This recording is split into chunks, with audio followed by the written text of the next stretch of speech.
जाओ में तुजप बंदप मुखो तुझ्य सेवा। जैसा मैंने सुना है, मेरे अनुभव में वह सत्य सिद्ध हुआ है कि बंध और मोक्ष दोनों तुम्हारी आत्मा में ही हैं। परिणामे बंधो परिणामे मोक्षो, परिणाम से ही बंध होता है और परिणाम से ही मुक्ति होती है। यहाँ परिणाम कहो, अध्यवसाय कहो, भाव कहो, ये सारे एकार्थक हैं और जैसा जैसा मेरा परिणमन होगा उस अनुसार ही कर्म का आश्रव बंद होता है।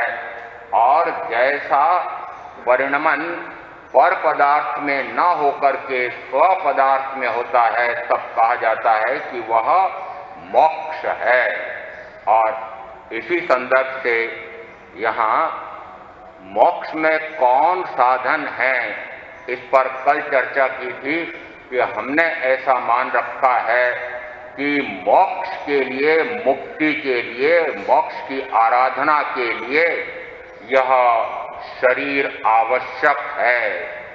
मन मनन करने के लिए, वचन बोलने के लिए, 5 इंद्रियां काया कार्य करने के लिए ये पौद्गलिक हैं और इनसे जो कार्य होगा, इनका जो परिणाम है वह पौद्गलिक होता है।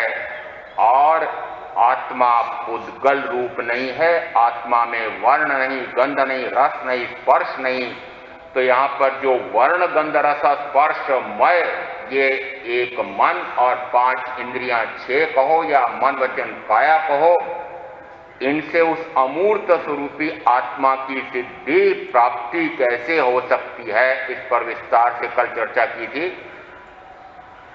यहाँ आज इसमें ऐसे उदाहरण से कि किस प्रकार से भावों ही भावों में बंध होता है और भावों ही भावों से मुक्ति होती है, एक प्रसन्न चंद्र राज ऋषि का उदाहरण सूत्रों में मिलता है कि जिस समय वे भयंकर अटवी में, जंगल में घोर तपस्या में लीन हैं, ध्यान में ध्यानस्थ हैं। समझें कि यहाँ ध्यान में है और ये कहा कि वे प्रसन्न चंद्र राज ऋषि मुनि, भगवान महावीर के मुनि हैं। तो यहाँ 5 महाव्रत ले रखे हैं, 5 समितियों के पालक हैं और मन को गुप्त कर, वचन को गुप्त कर और काया को सुस्थिर करके अडोल अकंप आसन लगाए हुए, मानो की जेठ महीने की भर दोपहरी है और ऊपर चिलचिलाती हुई धूप है और ऐसे एक आसन में वे खड़े होकर के ध्यान कर रहे हैं। इधर उनका ध्यान चल रहा है और इधर महाराजा श्रेणिक अपने चतुरंगिणी सेना सहित भगवान महावीर के समूह शरण में जा रहे थे। कथानकों में कुछ तथ्यों में भिन्नता हो सकती है, कथानक कहने वाले के ऊपर निर्भर करता है। यहाँ आगे आगे 2 घुड़सवार जा रहे थे और एक ने देखा दूर से कि क्या अटूट अखंड ऐसे अडोल अकंप आसन में ध्यान लगाए हुए कौन ये मुनि हैं। और कुछ गौर से देखा तो ध्यान आया कि शायद प्रसन्न चंद्र राज ऋषि। दूसरे से फिर पूछा, क्यों ऐसा ही दिखता है क्या, थोड़े से आगे बढ़े होंगे। और फिर स्पष्टतः दिखाई दिया कि अरे हाँ, ये प्रसन्न चंद्र राज ऋषि हैं। ओहो, एक ने दूसरे से कहा कि इसके बेटे प्रसन्न चंद्र राज ऋषि ने अपने पुत्र को राज्य वैभव सुपुर्द करके, राज तिलक करके सर्वरीति संयम ले लिया था और पुत्र अवयस्क भी हो सकता है, वयस्क भी हो सकता है, परंतु अभी वह इतना निपुण तो नहीं हुआ है। और हो सकता है कि उस समय के चालबाज अमात्य के मंत्री, महामंत्री और वे अन्य राजा से षड्यंत्र करके उसको अपदस्थ करने का सोच रहे हों। तो ऐसा कुछ इस प्रकार से उन दोनों घुड़सवारों ने आपस में चर्चा की कि इनके बेटे के राज्य को हड़पने के लिए उसी के मंत्री परिषद के महामंत्री आदि षड्यंत्र कर रहे हैं और दूसरे राजा से मिल करके उस पर आक्रमण होने वाला है। और फिर थोड़ी देर बाद कहा नहीं आक्रमण कर दिया है। और जैसे ही उन्होंने सुना, आंख तो बंद करके ध्यान करते हैं। जिस समय आप घर में बैठ करके सामायिक करते हैं, उसमें कायोत्सर्ग करते हैं, तो आंख तो मूंद ली, परंतु अरे कान तो खुले हैं ना। यदि बहू कढ़ाई में घी रखड़ी हो और सेकने के लिए आटा डाले तो सुगंध आती है क्या? नाक बंद करके बैठ जाओ। अरे कान में आवाज आई क्या कि खुरपा हिल रहा है? आई क्या? आती है। कैसे रोकें?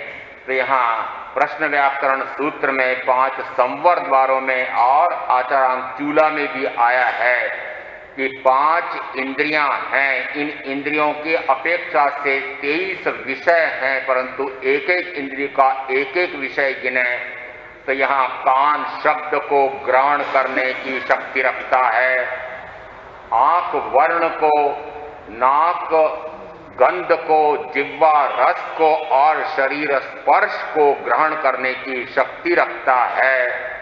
ये इंद्रियां तो अपने विषय को ग्रहण करती है, परंतु हे साधक सावधान रहो कि ये जिस समय ऐसे अनुकूल या प्रतिकूल आते हैं तो उसमें रागायित या विद्वेष मत करना। उत्तराध्ययन सूत्र के 32वें अध्ययन में साधक को सावधान करके कहते हैं कि क्या उस शब्द ने कहा कि मुझे सुन, क्या वर्ण गंध रस स्पर्श कहते हैं कि मुझे देख, मुझे सूंघ, मुझे चख, मुझे स्पर्श कर, क्या इनमें ऐसी शक्ति है? कौन सुनने, देखने, चखने, सूंघने, चखने, स्पर्श करने जाता है? तो कि मैं स्वयं ही उधर भटकता हूं। तो यहां पर क्या शब्दादि का दोष है? शब्द वर्ण गंध रस स्पर्श का दोष है क्या? तो वहां उत्तराध्ययन में भी कहते हैं कि इन शब्दादि का दोष नहीं है। दोष किसका है? कि दोष तो मेरा आत्मा का है कि मैं वह शब्दादि सुनने लगता हूं। यदि यहां प्रवचन सुन रहे हैं और थोड़े दूर से एक गाना आ रहा हो और वह आपने चित्रहार में या किसी फिल्म में देखा हुआ वह दृश्य, उसमें उस दृश्य में वह गाना आपने सुना हुआ है और मेरी आवाज तो बहुत तेज है और वो गाना बहुत दूर से आ रहा है, आपका कान कहां चला जाता है? कहां गया? कान वहां लग रहा है। तो क्या कान वहां गया क्या?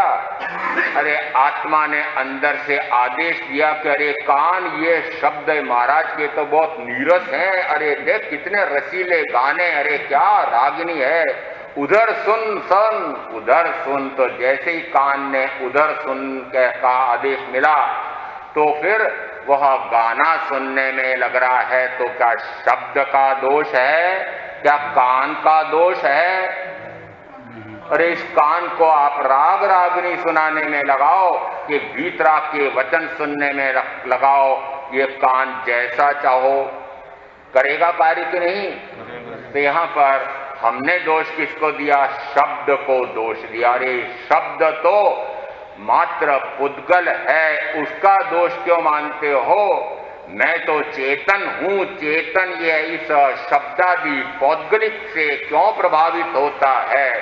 जैसे ही उन प्रसन्न चंद्र राज ऋषि के कान में शब्द पड़ता है और शब्द पढ़ते से ही भाव उठे, ओ मेरा पुत्र और इतना संकट में है, आसन्न संकट में पड़ गया है, ओहो क्या गड़बड़ हो गई है, और ये राजा कैसा दुष्ट है, और ये मेरे मंत्री, ओहो मेरे समय में तो इतने पूरी तरह से समर्पित भाव से मेरी आज्ञा के अनुसार चलने वाले, और अब ये मेरे उस पुत्र को नौजवान देख करके और उसका राज्य हड़प रहे हैं दुष्टों कहीं के, और जैसे इस प्रकार का भाव करके अभी निपटाता हूं। महाराजा श्रेणिक की सवारी भगवान महावीर के वहां पर पहुंची और प्रवचन श्रवण के बाद पर्युपासना करके भगवान महावीर से पूछा, महाराजा श्रेणिक ने, भगवान आपके एक अणगार को हम रास्ते में भयंकर अटवी में ध्यानस्थ देख करके आए हैं, भगवान यदि अभी वह काल करे तो कहां जाए? तो कहा पहली, दूसरी, तीसरी, चौथी, पांचवी, छठी, सातवीं नार की। यहां पर पहली कब कि अभी निपटाता हूं, ये अभी निपटाता हूं का भाव क्या है? तो कहा जाएगा यह अंदर में एक हिंसा का भाव आया है। ये हिंसा का भाव क्यों आया है? तो कि मेरा बेटा ऐसा ममत्व का भाव आया है। यहां पर आप भी तो मेरा बेटा मेरी बेटी करते हैं क्या? अरे मैं करते हैं क्या? मैं, मेरा बेटा, मेरी बेटी, मेरी पत्नी, मेरे पति, मेरी कोठी, मेरा मकान, ये मैं कौन करता है? अरे आत्मा नहीं करता हूं, मैं ऐसा एक बकरा होता है, मैं करता है और गर्दन काटी जाती है।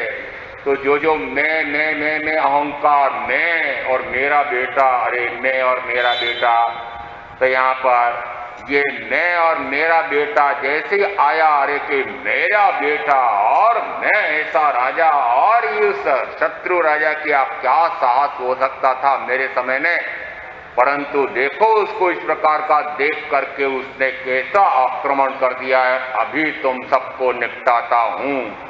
ऐसा भाव बढ़ते बढ़ते फिर युद्ध प्रारंभ होता है, और जैसे जैसे युद्ध घमासान हो रहा है, वैसे वैसे कहो दूसरी, थोड़ी देर बाद तीसरी, चौथी, पांचवी, छठी, एक एक समय में परिवर्तन होता जाता है भावों में, और बढ़ते बढ़ते फिर पूछा तो क्या सातवीं नार की।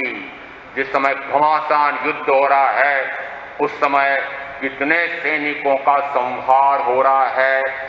अब ये सैनिकों का संहार हिंसा है कि नहीं? हिंसा। उस हिंसा के पीछे शत्रु के प्रति शत्रुता का भाव है, और शत्रुता का भाव है तो एक अप्रिय है शत्रु। तो शत्रु किस कारण से कहा गया कि मैं और मेरे को या मेरे राज्य को हानि पहुंचाने वाला तो शत्रु, और मैं और मेरा कौन? बेटा। तो ये हो गया मित्र, प्रियता, तो एक से राग और दूसरे से द्वेष। तो बेटे से तो हो गया राग, और अपने राज्य के ऊपर हो गया सत्ता का अहंकार, और फिर उस अहंकार पर चोट के अरे उसने मेरे बेटे पर आक्रमण कैसे कर दिया, तो उसको आया क्रोध। और ये सारे भाव बिना मिथ्यात्व के अज्ञान के हो सकते हैं। इस कारण से कहो कि जिस समय ऐसा घमासान युद्ध हो रहा है उस समय वे प्रसन्न चंद्र राज ऋषि अज्ञान में चले जाते हैं, मिथ्यात्व में चले जाते हैं। इसी कारण से पुत्र के प्रति मिथ्या मोह करके, शत्रु के प्रति शत्रुता करके और क्रोधित होकर के जिस समय सैनिकों का संहार कर रहे हैं, भयंकर हिंसा हो रही है, उस समय उनके उन्हीं परिणामों से यहाँ पर क्या उनके पास अस्त्र शस्त्र हैं। ये युद्ध किससे चल रहा है बाहर से देखो तो वे वहां से लेश मात्र भी हिले नहीं हैं। उसी प्रकार से वे अडोल अकंप आसन लगाए हुए बैठे हुए हैं। आप अभी आसन लगाकर यहां बैठे हुए हैं कि नहीं? और यदि मैं नाम ले लूं प्रवचन में कोई और ऐसा आपको पता लगे कि अरे ये जो नाम आया है ये तो सिद्ध परमात्मा, मैं तो नाम ले रहा हूं सिद्ध, और आपके ध्यान में आया कि नहीं सिद्ध, अरे सिद्धू तो मेरा पोता है और वो तो अमेरिका में बेटा वहां रहता है। और जैसे ही वो नाम आया सिद्ध, उस समय आपका ध्यान कहां गया? कहां गया? कहां बैठा हुआ है? अमेरिका में बैठा हुआ। आपके सामने आ गया क्या वो?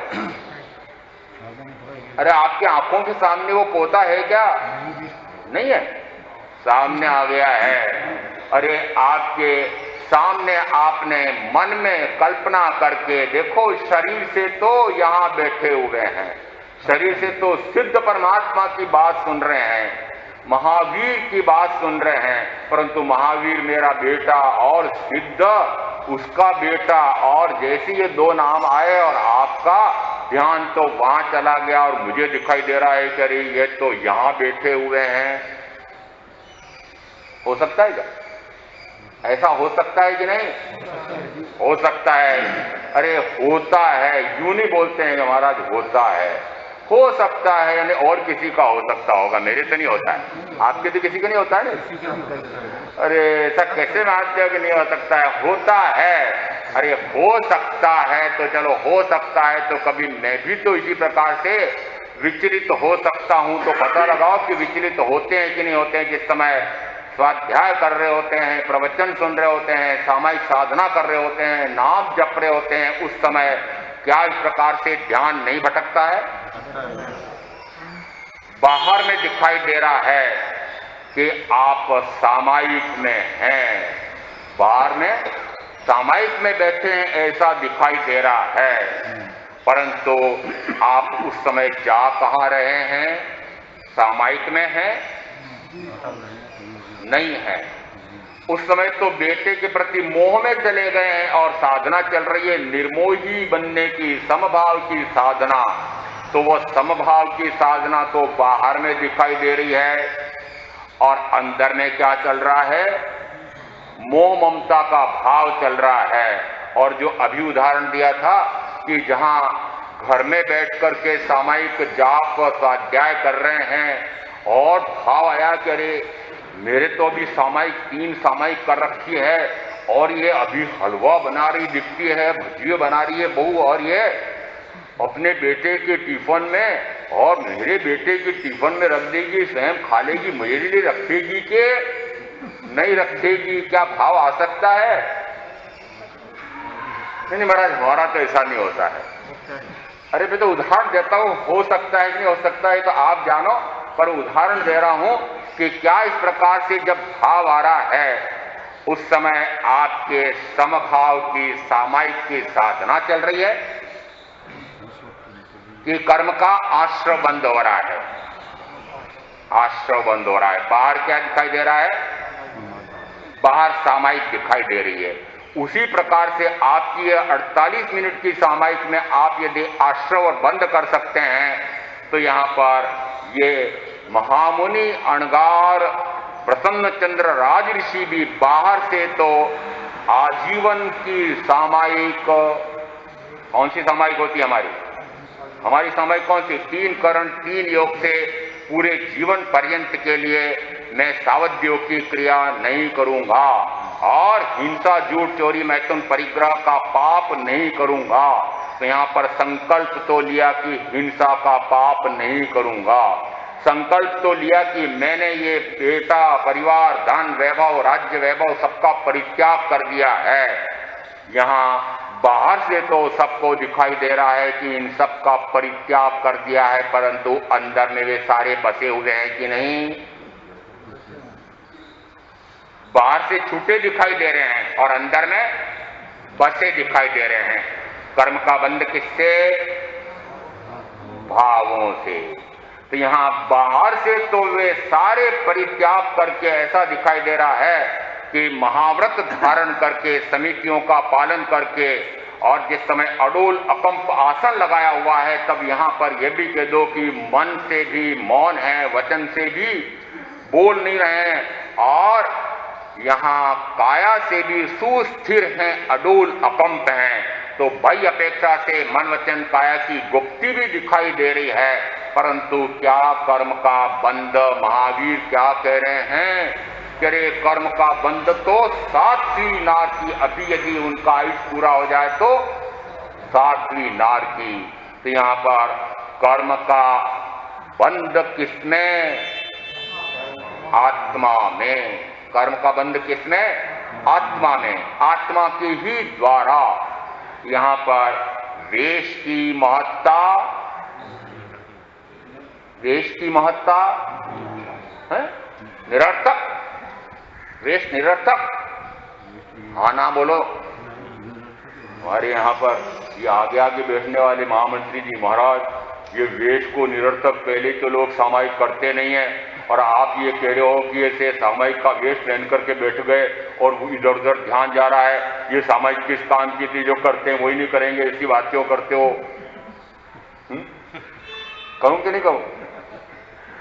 अरे जिस समय बाहर में तो महाव्रत हैं, बाहर में तो व्रत हैं, बाहर में तो ध्यानस्थ हैं, और अंदर में जो भाव हैं, तो यहाँ पर कर्म का आश्रय बाहर के वेश पर निर्भर नहीं है, और ये मोक्ष भी बाहर के वेश पर निर्भर नहीं है। ये बंध भी भावों पर निर्भर है और मोक्ष भी भावों पर निर्भर है।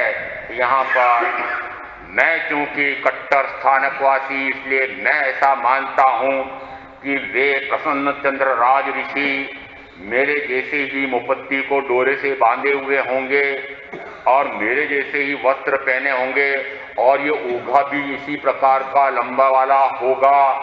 और यदि यहाँ पर ये दूसरी प्रकार की मुपत्ति लगाकर बैठी हुई बहन कहेगी नहीं महाराज, ये उसने की मुपत्ति नहीं थी, जो मेरे मुंह पे लगी हुई है लंबी मुपत्ति, वैसी मुपत्ति बांधे हुए थे।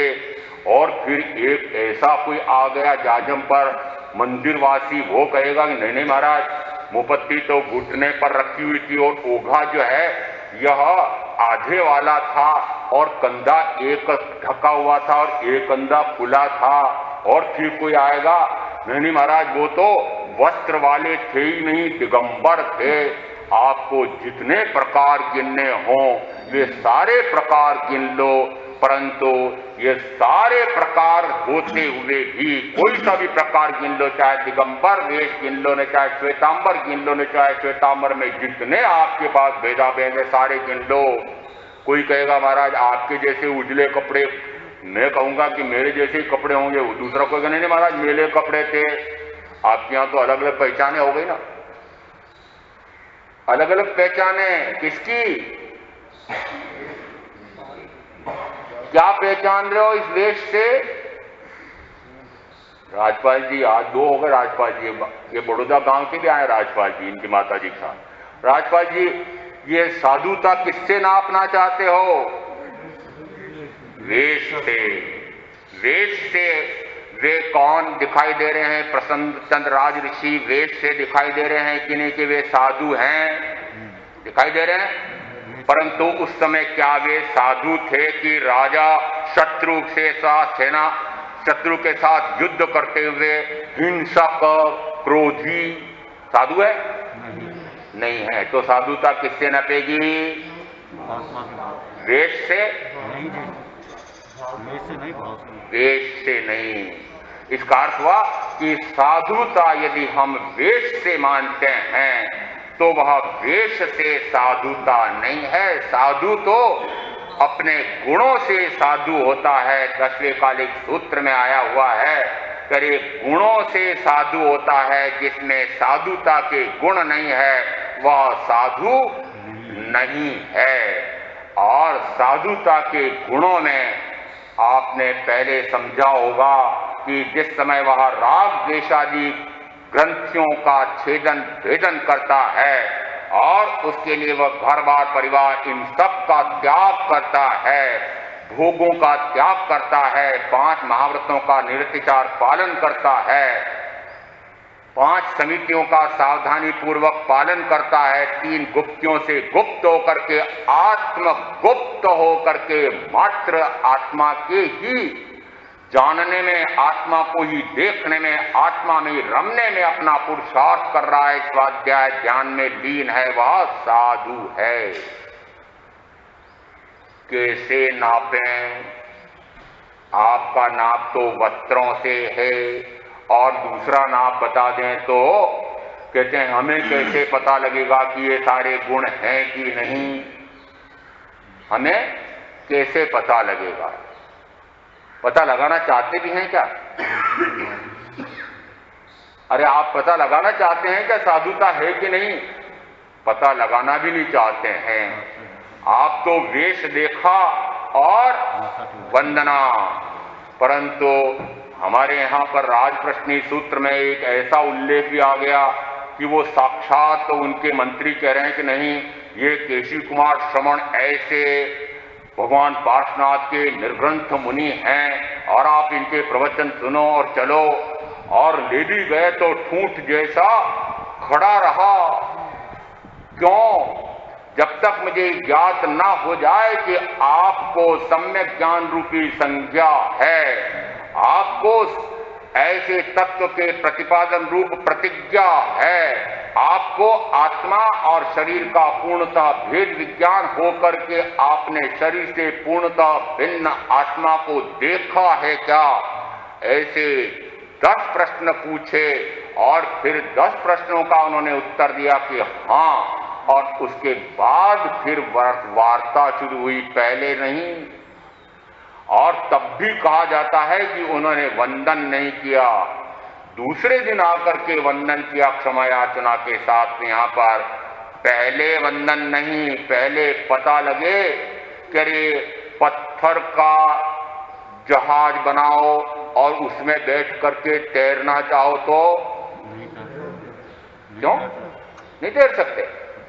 अरे लकड़ी की नाव होगी तो उसमें बैठ करके तो तैरा जा सकता है। जिसने मोक्ष का मार्ग जाना नहीं, माना नहीं और पाया नहीं, ऐसे यदि कुमार्गी साधु आपको मिल जाएं और आप उनके माध्यम से यदि संसार सागर से तैरना चाहें, तो वह पत्थर की नाव स्वयं जिस मार्ग को जानता नहीं है। आप किसी को दिल्ली में जाते समय हमको तो पूछने का अवसर आता कभी कभी, और पूरा मार्ग ध्यान में नहीं आता तो उल्टा पुल्टा बता देता है। तो यहाँ पर यदि जो मार्ग को जानता नहीं है, उस मार्ग पर चल नहीं रहा है या पूर्णतः नहीं चल पाया है, उसको यदि मैं मार्ग पूछूं तो क्या वह सही मार्ग बता सकेगा? क्यों नहीं पूछते हैं कि आपने मार्ग जाना है क्या? यहाँ वस्तुतः वेश कहो कि लिंग कहो, लिंग को कल थोड़ा सा समझ लें कि लिंग वाली परिभाषा कल आ गई थी। क्यों? यहां पर आया था कि शरीर जो है आत्मा की साधना में न साधक है न बाधक है। तो शरीर से जो साधना करते हैं वो मिथ्या मान्यता है। तो शरीर से साधना नहीं होती है तो शरीर यानी लिंग। यदि आपने शरीर को महत्ता दी तो फिर श्वेतांबर परंपरा की नहीं हो, क्योंकि शरीर से तो पुरुष शक्तिशाली होता है और आत्मा की साधना में शरीर की शक्ति का बड़ा महत्व आपने यदि मान रखा हो, तो फिर स्त्री को साधना करने का, मोक्ष में जाने का अधिकार आप दे रहे हैं क्या? दे सकते हैं कि नहीं दे सकते? तो यहां पर श्वेतांबर परंपरा तो ये मानती है कि नहीं, चाहे शरीर स्त्री का हो चाहे पुरुष का हो, आत्मा की साधना तो आत्मा के गुणों से करना है। इस कारण से यह बाह्य में लिंग को कि शरीर को यह महत्वहीन है। देने बड़ी प्रसन्न करेंगे, हाँ ये बात बहुत अच्छी है, आपने कब्जा कर रखा है, आपने पुरुषों ने कब्जा कर रखा है कि नहीं मोक्ष हम ही जा सकते हैं, स्त्रियां नहीं जा सकती है। तो श्वेतांबर परंपरा तो मानती है कि नहीं, लिंग की कोई महत्ता नहीं है। परंतु मैं फिर पूछता हूं कि क्या आपकी परंपरा में लिंग की महत्ता समाप्त तो हो गई? क्या दोनों को आपने समान श्रेणी दे रखी है? दे रखी है क्या? उदाहरण दे देता हूं। मेरी उम्र उस समय 66 से ऊपर हो गई थी और मुझे दीक्षा देने वाले गुरनी जी यश कुंवर जी महाराज साहब की दीक्षा पर्याय 66 से ऊपर हो गई थी। और जिस समय मैंने दीक्षा के पहले उन सबको वंदन किया और फिर उन्होंने दीक्षा मंत्र दिया और वो दीक्षा मंत्र का पूरा हो गया कार्य, उसके बाद ऊंचे पाठ पर मुझे बिठाया और वे और साथ में 21 सतियों ने 15 कितने मिनट का साधु? अरे साधु की पर्याय मेरी कितनी? 1 मिनट। और दीक्षा पर्याय साध्वी की कितनी है? वंदन कौन कर रहा है? 1 मिनट वाला। तो आपने भेदभाव पाल रखा है कि नहीं? ये आंदोलन नहीं करती हैं कि महाराज ये कैसा भेदभाव कर रखा है आपने? पुरुषवादियों, आपने ये हमको ऐसा नीचा क्यों का मान रखा है? तो यहां एक अपेक्षा से तो हमने मोक्ष के लिए पुरुषार्थ करने की शक्ति तो दोनों को है, परंतु फिर भी वंदना तो चाहे 1 मिनट का चाहे 1 दिन का साधु हो और उससे चाहे जितनी अधिक पर्याय की साध्वी हो, परंतु वह उसको वंदन करेगी। तो अभी आपने लिंग को महत्ता दे रखी है। 5 वाचनाएं हुई थी जिस समय अंतिम देवर्दी गणित क्षमा श्रमण के अध्यक्षता में, प्रमुखता में 5वीं वाचना हुई थी और फिर भगवान महावीर के निर्वाण के बाद 980 वर्ष के आसपास जब हमारे आगम लिपिबद्ध हुए, आपने कहीं आगमों में देखा कि किसी साध्वी ने आगम की रचना की?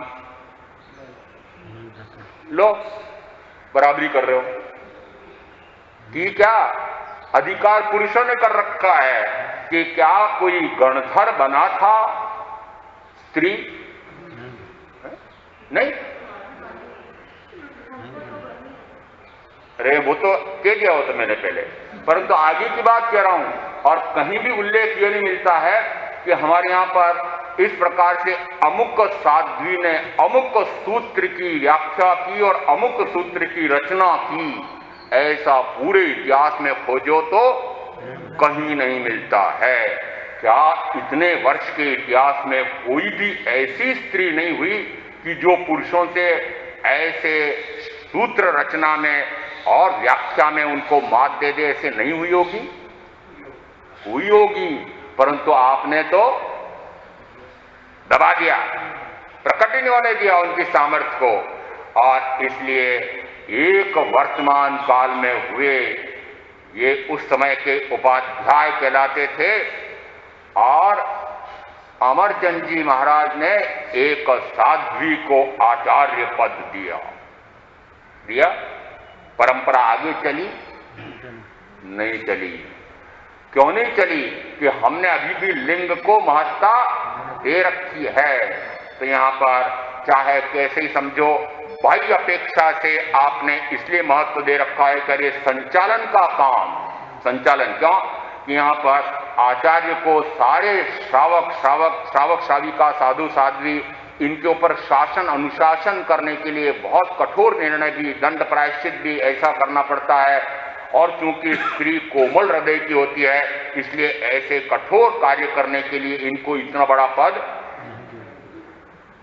नहीं देना चाहिए। तो मैंने कहा उपाध्याय का तो दे दो, उसमें तो अनुशासन नहीं करना है। पर उपाध्याय का पद मिला कभी? अभी मिला हुआ है क्या किसी को? कि नहीं।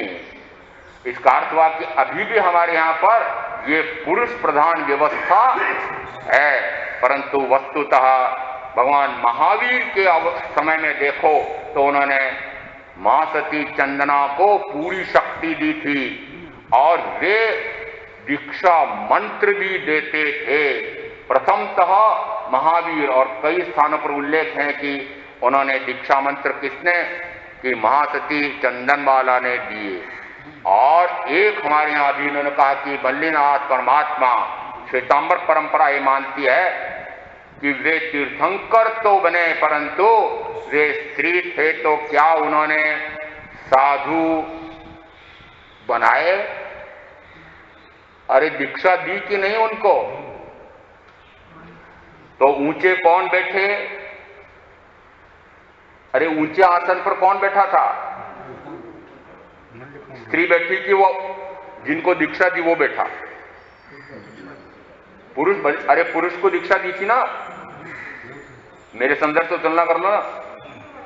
अरे पुरुष को दीक्षा दी थी, पुरुष कहता नहीं मैं तो बड़ा हूं इसलिए तुम तो नीचे बैठो मैं ऊपर बैठूंगा।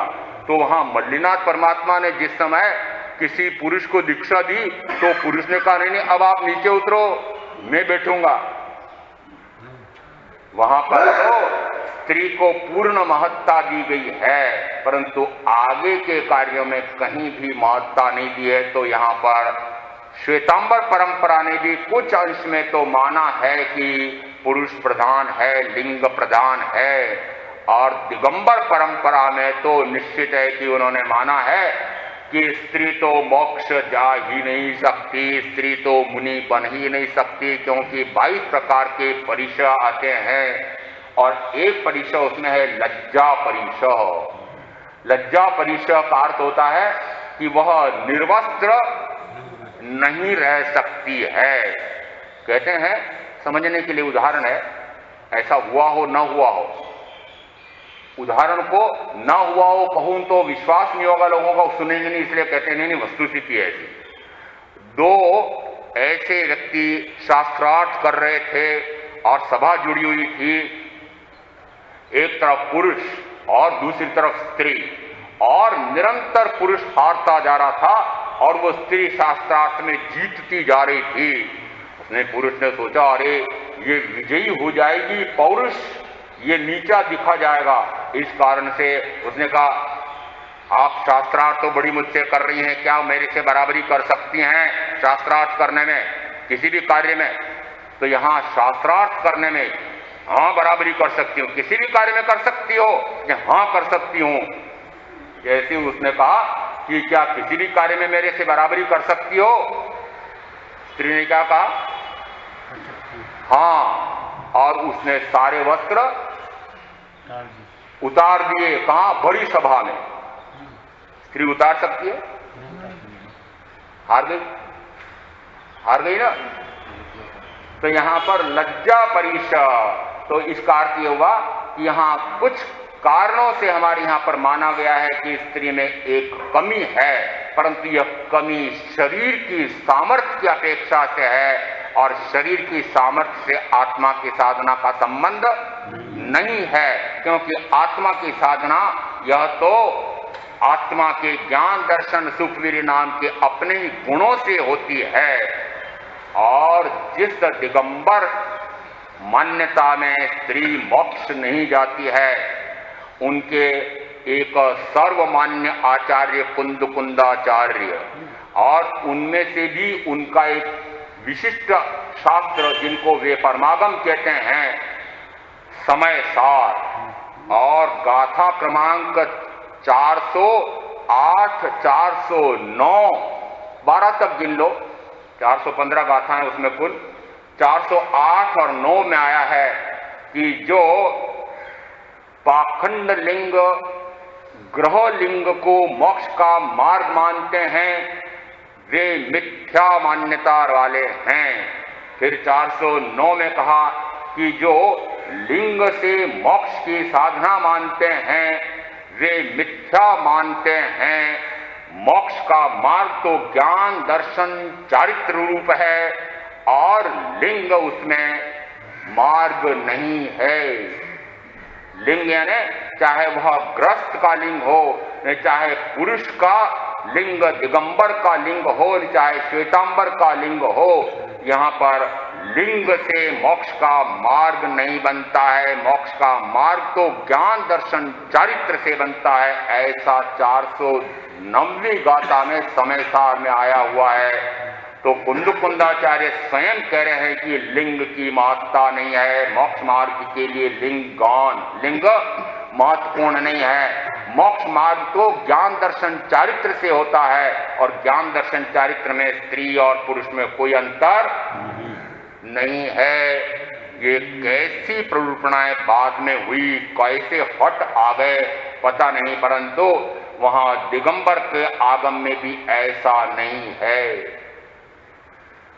इस अपेक्षा से कहो कि यहां पर बाह्य से तो प्रसन्न चंद्र राज ऋषि मुनि दिखाई दे रहे हैं, परंतु भावी भावों से उन्होंने कर्म का कितना बंद कर लिया, तो अपेक्षा से कहेंगे जब अज्ञान में चले गए हैं, मिथ्या मान्यता में चले गए हैं, तो यहाँ पर मिथ्या मान्यता का अर्थ होता है दर्शन मोहनी कर्म, और दर्शन मोहनी कर्म अनंत कर्म का बंद कराने वाला।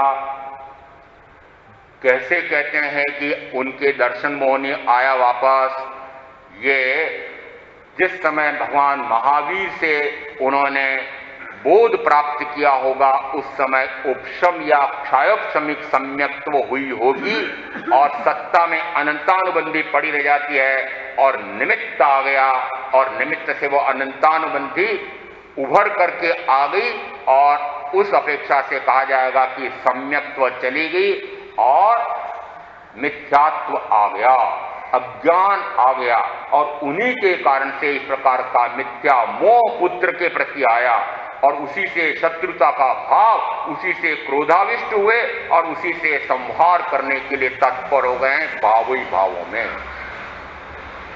इसलिए कर्म की अपेक्षा से कहेंगे कि उनके ज्ञानावरणीय, दर्शनावरणीय, मोहनीय, अंतरा ये चारों अनंत कर्म रूप बन गए हैं।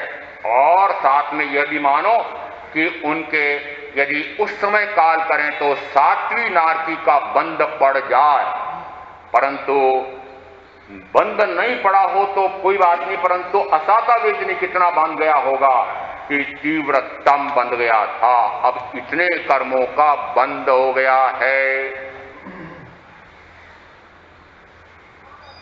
जैसे ही थोड़ी देर बाद पूछते हैं कि भगवान ये देवदुंदुभी कैसी हुई है,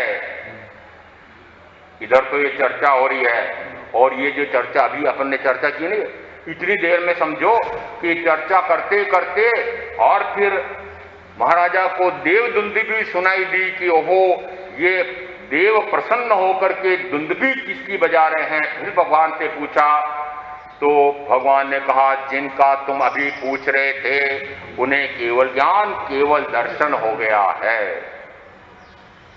पहले भी उनको आश्चर्य हो रहा था और आश्चर्य के साथ दुख था कि ऐसी अटूट साधना, अडोल अकंप आसन लगा करके साधना करने वाले और ऐसे भी ये नरक में जा सकते हैं, यह आश्चर्यजनक लग रहा था।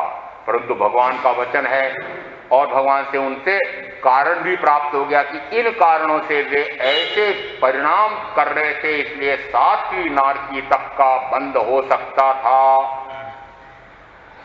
आयुष का काल यदि बंधता, आयुष कर्म उस समय बंधता तो सातवीं नारकी बंधती, परंतु आयुष का काल बंधे कहां से?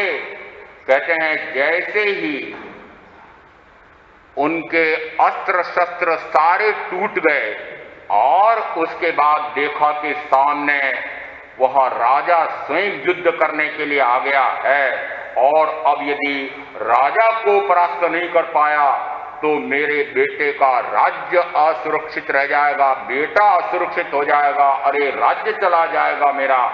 इसलिए इस राजा का संवार तो आवश्यक है, पर शस्त्र नहीं है। अरे और कोई नहीं तो मुकुट तो है, मुकुट है कि नहीं? राजा के मुकुट होता है। और चाहे आपने छोटे पर्दों पर या नाटकों में देखा होगा कि राजा के मुकुट में बहुत सारे तीखे तीखे कोने भी निकले हुए रहते हैं, और ये इतना वजन वाला होता है, वो सोने का, रत्नों का जटित, उनका उठा करके इसको मारूंगा तो अरे ये एक राजा तो कम से कम मर ही जाएगा। तो जैसे ही मुकुट को लेकर के मारने दौड़ने के पहले हाथ ऊपर जाता है सिर पर, वो सिर कैसा? मुंडित सिर कैसा है? अरे मुंडित होकर के बैठा हूं। अरे एक तो कहा जाता हमारे यहां पर द्रव्य मुंडन, कि जिस समय वह केश लोचन करता है और उसके बाद में फिर ये 5 महाव्रत ग्रहण करता है। इसका अर्थ हुआ कि ये केश लुंचन तो हो गया द्रव्य मुंडन, और जिस समय 5 महाव्रतों का संकल्प लिया, अब मैं कषायों को क्रश करते करते निशेष कर दूंगा, तो उसको कहते हैं कषाय मुंडन। तो यहां पर द्रव्य मुंडन तो करा लिया था, परंतु कषाय को क्रश किया क्या? जैसे ही उनके सिर पर हाथ जाता है वैसे ही उन्हें भान आता है, ओहो मैंने तो मुनि दीक्षा ली थी और मैं कहां भटक गया। तो यहां पर ये केश लौंच मुनि दीक्षा का एक अंग है, मुनि दीक्षा का एक अंग है। थोड़ी देर पहले महाराज कह रहे थे कि वेश कोई काम का नहीं है, और अब महाराज पलटी खा रहे हैं। महाराज पलटी खा रहे हैं, महामंत्री जी से डर लगा होगा ना, महाराज पलटी खा रहे हैं। नहीं, वेश की भी महत्ता है, वेश की भी महत्ता है। वेश की महत्ता किस अपेक्षा से है?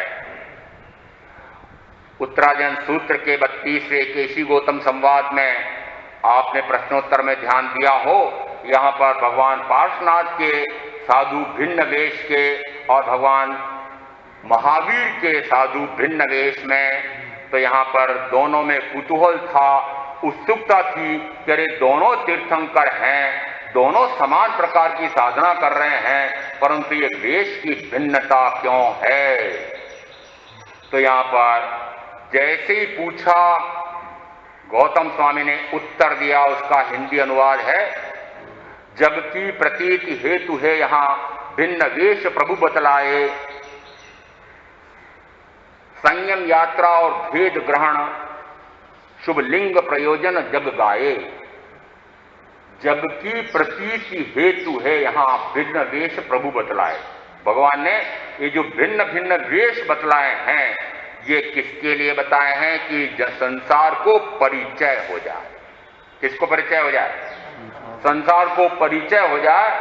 यदि मैं आपके यहां पर गोचरी आऊं, उदाहरण दे रहा हूं, वेश जैसा मैंने ये पहन रखा है, ये पूरा का पूरा वेश है, और यहां इसी प्रकार का वेश हमारे महामंत्री जी का नहीं है, राजपाल जी का है। राजपाल जी पकड़े गए, राजपाल जी है, निशान है कुछ लाल लाल है क्या? अरे राम, और कोई पकड़ो फिर, ये सतीश जी हैं पीछे बैठे, कि इनके वेश में और मेरे वेश में कोई अंतर नहीं, पूरा सफेद चक चोलपट्टा और सफेद चक इनकी ऊपर की चद्दर, और इसी प्रकार की मुपत्ती बंधी हुई। और मान लो मैं इस वेश में आपके यहां पर गोचरी लेने आ जाऊं, तो आप गोचरी दे दोगे? ये नहीं हो, अरे ये होगा नहीं हो, दे दोगे क्या? भगा दोगे? भगा दोगे? अरे ये साधु नहीं है, ये तो हो सकता है कोई श्रावक हो या और कोई हो, साधु तो नहीं है। तो साधुता की पहचान में क्या हुआ? ओघा पात्रा। तो यहां पर ओघा पात्रा यानी ये अमुक प्रकार का वेश, ये अमुक प्रकार का ओघा, ये साधुता की पहचान है। क्या है ये पहचान। यदि यहां पर कोई बाहर से आए और देखे कि कुछ व्यक्ति ऐसे हैं कि जो अमुक वेश में यहां महाराज के एकदम सामने बैठे हुए हैं, और ये कुछ ऐसे हैं कि जो जाजम पर बैठे हैं, जाजम पर पहले पहले क्रम पर कौन बैठे हुए? आनंद। अरे ये वेश कोई सा भी हो, अंदर में आनंद है आत्मा का, इसलिए वेश को गौण मानते हैं। आनंद प्रकाश जैसे है ना, अरे वेश गौण है, अंदर में आनंद है तो वेश गौण है, और वेश तो है और अंदर में आनंद का प्रस्फुटन नहीं हुआ है, तो वेश किस काम का? तो यहां पर कहा जा रहा है कि अरे वेश क्या महत्व रखता है। जिस समय रणभेरी बजती है, मेवाड़ का उदाहरण इसलिए देना पड़ता है कि वहां का रहा हूं मैं, तो यहां एक ऐसा जो अपनी पत्नी के साथ रंगरेलियां कर रहा हो, और जैसी रणभेरी बजती है तो थोड़ी देर पहले तो देखो कि वह रंगरेलियां कर रहा है, और जैसे ही रणभेरी बजती है तो वैसे ही उसको एक अंदर में शौर्य होता है, करीब मातृभूमि ने पुकार लगाई है, मुझे युद्ध लड़ने के लिए जाना है। एक तरफ तो वो रंगरेलियों की प्रतीक पत्नी है और एक तरफ मातृभूमि है। अब उसके अंतर्द्वंद्व हो गया। क्या हो गया? अंतर्द्वंद्व। कहां जाऊं? यहां इसके पास रुकूं कि मां की रक्षा के लिए जाऊं? तो यहां पर जो अंतर्द्वंद्व है उसको वह पत्नी पहचान जाती है और वे बार बार पीछे मुड़कर देखते हैं और आगे बढ़ते हैं और चलते चलते चले तो जाते हैं उदास मन से। परंतु रानी हाड़ा रानी, उसने देखा अरे मेरे में इसका राग रति का भाव रह जाएगा तो युद्ध में डट करके लड़ नहीं पाएगा। इस कारण से दासी को कहा कि दासी अपने राजा के पास जाना, मैं एक भेंट दे दूंगा थाली में लगा करके, इसको ऊपर कपड़ा उड़ा करके उनको भेंट दे आना। ये निर्देश दे करके उसने कटार हाथ में ली और अपनी गर्दन काट दी और दासी को जो समझाया था उसके अनुसार वो गर्दन उठा करके थाल में सजा करके ऊपर बढ़िया कपड़ा उड़ा करके किसको दे करके आई? वो हाड़ा राणा को। और वो गले में लटका करके जो दुर्घर्ष युद्ध किया था तो वो उसमें विजयी होते हैं। तो कहा जाता है कि जिस समय रणभेरी बजती है उस समय उसको ये 5 इंद्रियों के भोग और धन और वैभव और उसमें जो दास्ता हो रही थी, उसमें जो रस आ रहा था, उसके स्थान पर कहां चला जाता है? ऐसा जोश आता है कि मैं अब मातृभूमि के लिए जाऊं। तो यहां पर हमारे यहां प्रवचन माता, आपको यदि पत्नी के पास रह करके आनंद की अनुभूति, पति के पास रह करके ये 5 इंद्रियों का अनुभव आ रहा है और उसी समय प्रवचन माता पुकारती है। प्रवचन माता कौन सी? ये 5 समिति 3 गुप्तियां, ये प्रवचन माता पुकार रही है। और उस समय क्या जोश आता है? रणभेरी बजाई मैंने अभी 1 घंटे तक, अभी भी वैसे ही है। तो गए मेवाड़ के होते तो उठ जाते। अरे रणभेरी बजती है तो कहते हैं कि उसको ऐसा जोश आता है। तो यहां पर ये जैसे ही रणभेरी बजती है और वेश पहनता है और वेश पहनते से उसको अंदर में आता है बस मैं अब राजा का, अब मैं इस दिल्ली पुलिस का सिपाही हूं, अधिकारी हूं। जैसे ही वह एक नीचे पैंट पहनता है, ऊपर एक शर्ट लगाता है और उसके बाद फिर वो एक पट्टा लगाता है कमर पर और पट्टे पर निशान लगा रहता है दिल्ली पुलिस। और जैसी दिल्ली पुलिस लगा करके डंडा हाथ में लिया कि आप भी कांपते हैं। कांपते हैं किससे? अरे वो दुबले पतले व्यक्ति से। अरे वो दुबले पतले व्यक्ति में शक्ति कहां से आई? वेश से। वो जो नीचे कपड़ा ऊपर कपड़ा, ये 2, और ये जो दिल्ली पुलिस का ये पट्टा मेरे मुंह पे और ये डंडा, आगे समझ में। और अंदर में शौर्य जगता है कि मैं अब भगवान महावीर का सिपाही हूं। तो यहां महावीर का सिपाही हूं, 2 बातें हो गई। एक तो आपको डर लगा उस पुलिस के सिपाही को देख करके, तो आपको प्रतीति हुई कि अरे महाराज हैं। तो यहां पर वेश की महत्ता एक अपेक्षा से तो हो गई पहचान, जबकि प्रतीति हेतु है यहां भिन्न वेश प्रभु बतलाए। संयम यात्रा और भेद ग्रहण शुभ लिंग प्रयोजन जग गाए। ये शुभ लिंग यानी ये वेश जो है शुभ है, किस अपेक्षा से है? संयम यात्रा और भेद ग्रहण, यानी भेद दिखाने के लिए भी, और दूसरी अपेक्षा से यहाँ पर शरीर और आत्मा में भेद ग्रहण करने का एक निमित्त कारण ये वेश बनता है। और दूसरी अपेक्षा से संयम की यात्रा के लिए वेश यह साधन है, यह मुझे सावधान करता है। अब साधु हूं, अब सामान्य ग्रस्त नहीं हूं। तो यहां पर वेश आपके लिए तो पहचान है और मेरे लिए सावधानी का साधन है। इस अपेक्षा से महत्ता है, इससे अधिक महत्ता मत मान लेना।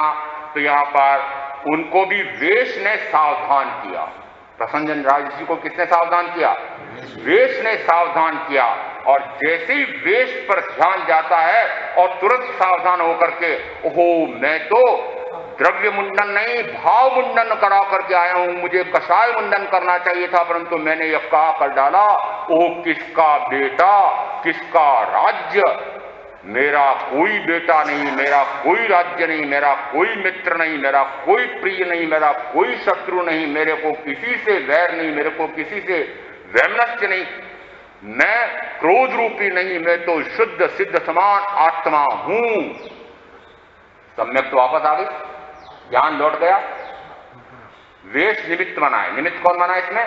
महावीर का वेश, और उसी आधार पर महावीर का बोध पुनः उनके ध्यान में आता है और तुरंत वे सावधान होते हैं और अपने इन सारे किए हुए पापों का वे प्रायश्चित करते हैं, धिक्कार करते हैं। क्या बोल करके?